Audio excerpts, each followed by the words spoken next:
When it comes to making design and decor purchases for your home, it can be kind of a daunting task. There used to be a time that some of us remember, when you maybe had a handful of local stores where you could shop, and each of those stores maybe had a handful of options that you could choose from. But now we are spoiled for choice. Being able to shop online really has opened up the world to us, and the options can feel kind of limitless. So how do you narrow it down, and how do you know you're spending your money wisely? In this video, I am going to share with you some of my humble opinions on where I think it's worth investing in items for your home and where it's maybe okay to cheap out a little bit. Now, these are just some guidelines and not hard and fast rules, so there are going to be exceptions. Depending on your space and how you need it to function, you might feel differently about where you should invest and where you should save your money. And that is just fine. As always, I recognize that we each need to do what makes sense for us. All right, sound good? Let's get into it. Splurge on your sofa. I think we all grasp the importance of a sofa purchase, right? This is a big ticket item. It's one of the biggest furniture investments that we make in our homes, both in cost and in actual physical size. And they tend to get a lot of use. You're probably going to be sitting on this thing a lot, maybe even sleeping on it. So you want to get it right, and you want to buy the best that you can afford. So that means a solid frame, quality cushions, and durable upholstery. Save on your coffee table. The amount of wear and tear on your coffee table is typically going to be less than a lot of other pieces of furniture. I mean, this is not something you're usually going to be sitting on. And they often have less in the way of hardware or other mechanisms that could potentially break. Of course, you want it to be stable and sturdy and a finish that's somewhat durable. So, maybe don't buy the cheapest of the cheap particle board, but you certainly don't need to buy solid wood with dovetail joinery either. So really just focus on finding something that you like. Don't worry about investing a ton of money in it. And this is a theory that really also applies to end tables as well.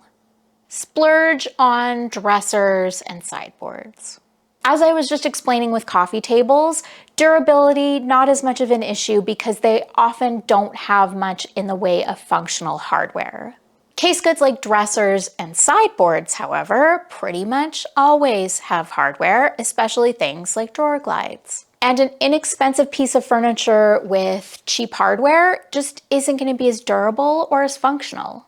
You've probably been able to spot the difference between opening a drawer that's been cheaply made versus one that's good quality.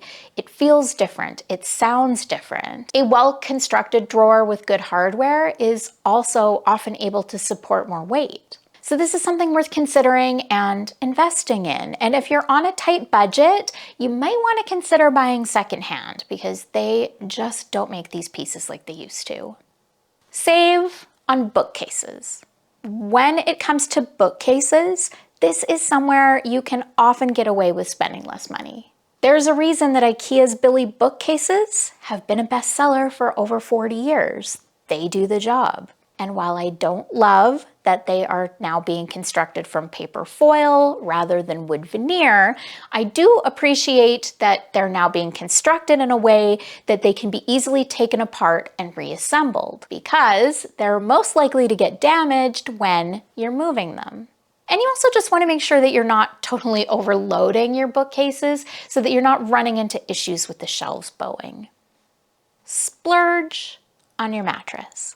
So a mattress purchase really has nothing to do with aesthetics and everything to do with comfort. And while a sleep expert I am not, I do understand that sleep, very important. And your mattress can have a massive impact on the quality of your sleep. So you want to do your research, find a mattress that's the right fit for you. And if this means having to purchase something that's at the top of your budget, it's definitely a worthwhile investment. Save on your bed frame. The main function of a bed frame is to support your mattress. So as long as it does that safely and securely, you don't have to spend a ton of money on it. Now, unless you enjoy sleeping on a mattress on the floor, Buying a bed frame might be something that you want to do in a fairly timely manner. If you're struggling to find something you like or that's in your budget, a great sort of temporary solution are these metal bed frames. I've bought these a couple of times when I've changed mattress sizes, but I haven't found a new bed that I like yet. These come unassembled and the packaging is pretty compact, so they're relatively easy to transport. They're inexpensive and they don't require a box spring. Another affordable option if you're on a budget is to look at beds that are secondhand. But as somebody who is very creeped out by the idea of bed bugs, please make sure you're inspecting them carefully. And really, this is a warning that goes for any furniture that you're purchasing secondhand. Ugh, bed bugs. Splurge on sheets. Okay, again on the topic of beds, think about how much time you spend in bed, and as we've already established, how important a good night's sleep is. And sheets, they do play a role in that. Not only do luxurious sheets feel really nice, but they can also help with things like regulating body temperature. So be kind to yourself and invest in good quality bed sheets. Save on your duvet cover. Other than keeping dust off of your duvet covers are mostly decorative. They're not even really coming into direct contact with you all that much, unless of course you're not using a top sheet, and that is a debate for another time. So get a duvet cover that you like and that looks good on your bed, and if you can save a little bit of money in the process, then go for it.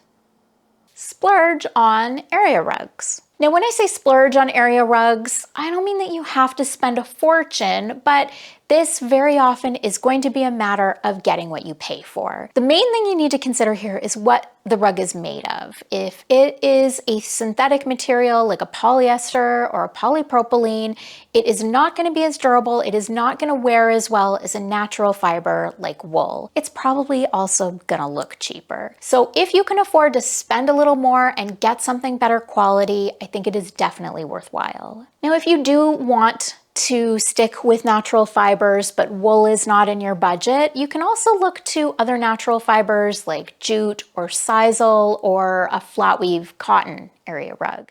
Save on drapery.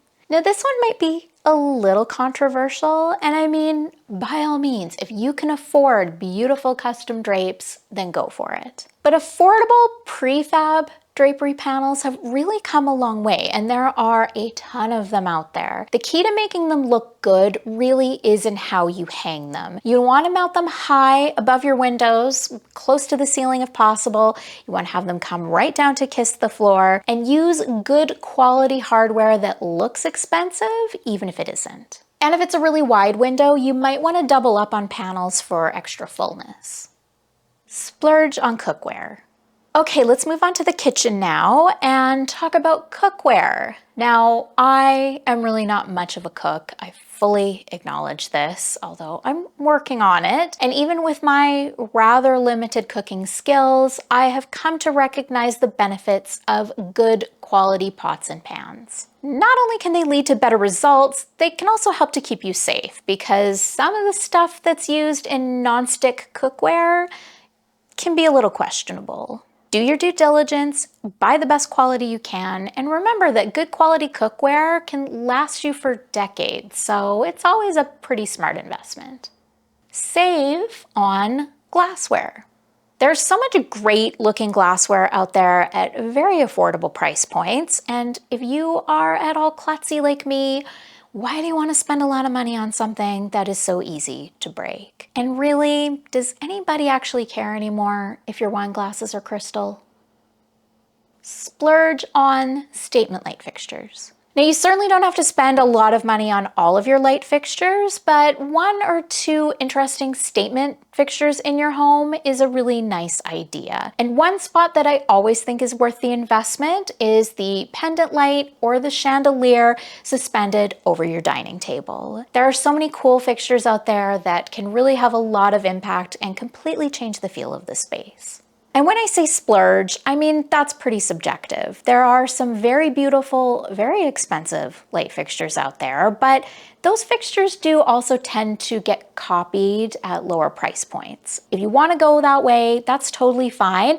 Just make sure that whatever you're purchasing does meet code requirements for where you live. You don't want to be installing anything in your home that could be a potential fire hazard. Save on lamps. Now, unlike hardwired light fixtures, I find that lamps are a little easier to scrimp on. There are lots of cool lamps available at very reasonable price points. And of course, there's also the option if you want to go secondhand or vintage. I find that Facebook Marketplace can be a really great source for lamps. I am often finding very cool lamps on there, usually ones that I don't have any space for. Just make sure that the wiring is good, and if it's not, that you're prepared to have them rewired. Splurge on custom framing. If you have a valuable piece of art, or even if it's just sentimental value, it's worth spending the money to have it professionally framed. This way you know it'll be done right and your piece will remain in great shape. It's also a really smart idea if you have an unusual piece, something that is an odd size or shape. The knowledgeable staff at a good frame shop might even have solutions for you that you'd never even considered. Save on prefab picture frames. Have I confused you? Am I contradicting myself? Here's the thing. Chances are not all of your art is fine art. So if you've got some inexpensive, mass-produced prints or posters that are more about filling wall space than elevating your art collection, it's totally fine to put those in prefab frames, whether it be something inexpensive that you find at IKEA or even something that you've thrifted. Okay, now I've got one for you that is both a splurge and a save: decorative accessories. So when it comes to decorative items, I do think that this really can fit in either category. And when it comes to decorating and styling, I am a big fan of a high-low mix. So there might be times, if you find a piece that you really, really love and that you think has staying power, you might want to invest in something that is higher end. But if it's something that is maybe a bit more trendy, that you think you might tire of, that might become dated, that's where you're gonna want to try to save money. And I know I have mentioned this, several times even just in this video, but secondhand and vintage. This is a great way of finding really cool, unique pieces that not everyone else is gonna have, that can add so much character and personality to your home, and can very often save you money. You can thrift things like picture frames, as we already mentioned, or vases, interesting dishware. So if you are in the market for some new decorative pieces for your home, try sourcing them from the thrift store before you look at buying them new. All right, my friends, that's all I have for you today. I hope this has been useful. Unless, of course, you're independently wealthy and you have an unlimited budget. But if that's the case, you probably didn't click on this video to begin with. So thanks so much for being here. I hope we see you at the next one, and bye for now.